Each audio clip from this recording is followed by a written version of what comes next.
Welcome back, everybody. Today we are going to be talking about demand, supply, and equilibrium. Most of these things are fairly important when dealing with business situations. So I want to make sure we have the basic understandings of how these interact with each other.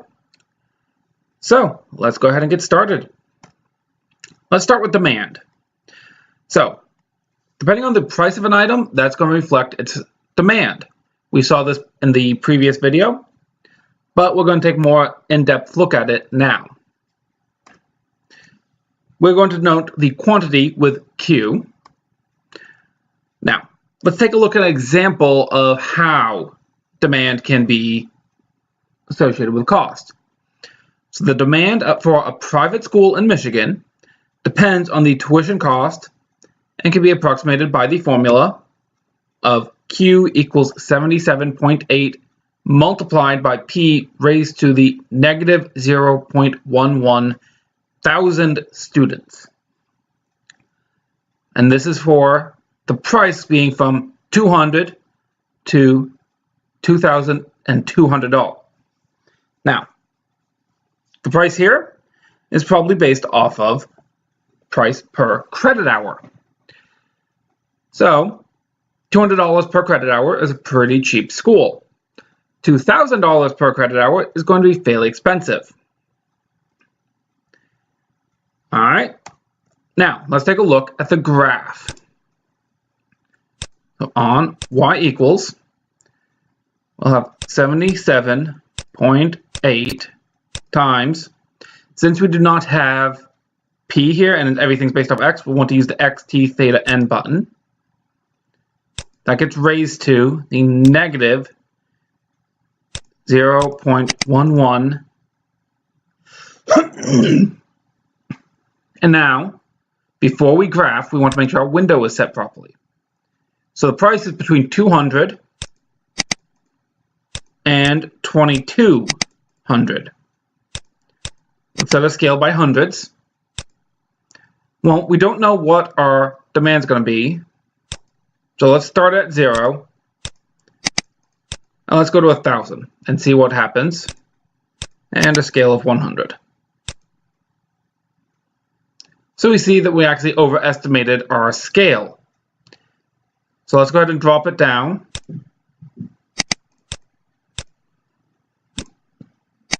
to 100 and change our scaling to just 10.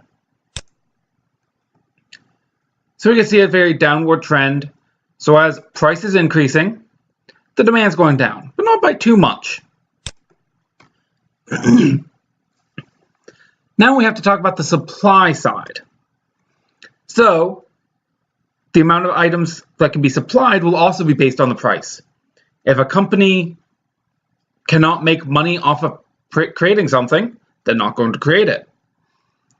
So usually the more the item costs for them to produce, the higher price they want. Therefore, if the price keeps going higher and higher, the supply will also increase. Let's continue with that example from before. If a company knows that it's going to cost so much per credit hour to open a school, well, they want to make sure that the price is higher than that. So here we can get the formula of quantity for how much they will supply is equal to 30.4 plus 0.006 times P. And again, that's per 1,000 students. So let's go back into our y equal.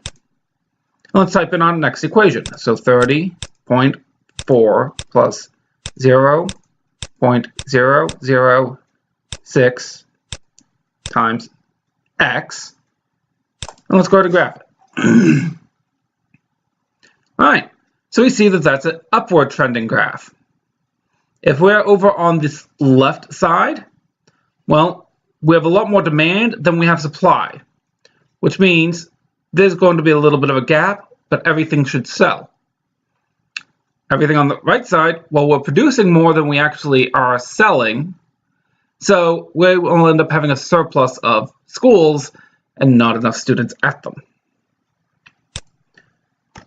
Which brings us to equilibrium, which happens when we have the same supply and the same demand.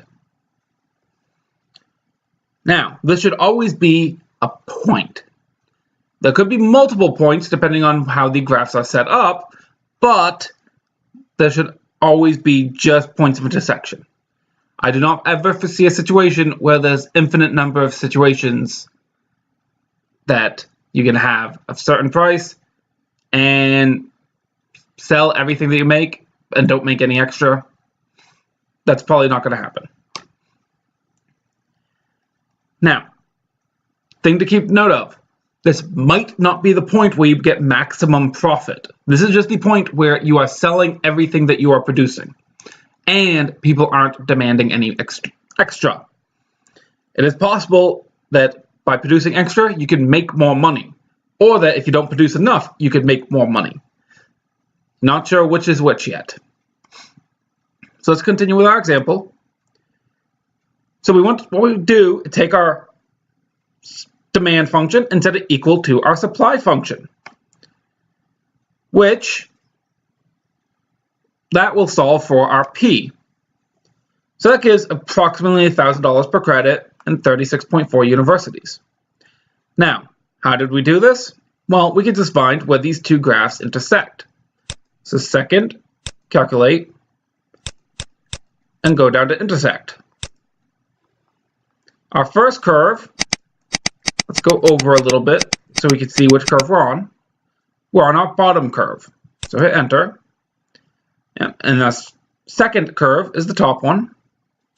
So hit enter. And now it asks for a guess, so we want to be somewhere close to the intersection.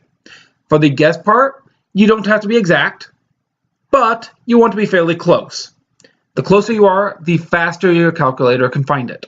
So hit enter, and that gives us an intersection of $998.97992 per credit hour and approximately 36.4 thousand students. All right, I am sorry about the university's issue, but that is how you can find the equilibrium. Now here's an exercise for you to try out. So if the sales of a cell phone worldwide are based on the equation Q equals 10p plus 1,600 million phones, and suppliers were willing to supply phones based on the equation Q equals 14p minus 800 million phones, where p is the wholesale price of the phone, what price P will provide an equilibrium, and if the actual price is $800, what will be the surplus or shortage of phones? So I'll let you pause the video now to work this out yourself. All right, hopefully you have worked this out. So the equilibrium price is going to be about $600. So think about one of the new iPhones. Yeah, that's about right. Now, if the price is $800, then there will be a surplus of 800 million phones, which is a lot more than you want to have produced. All right. Hope you learned something from this video, and I'll see you in class.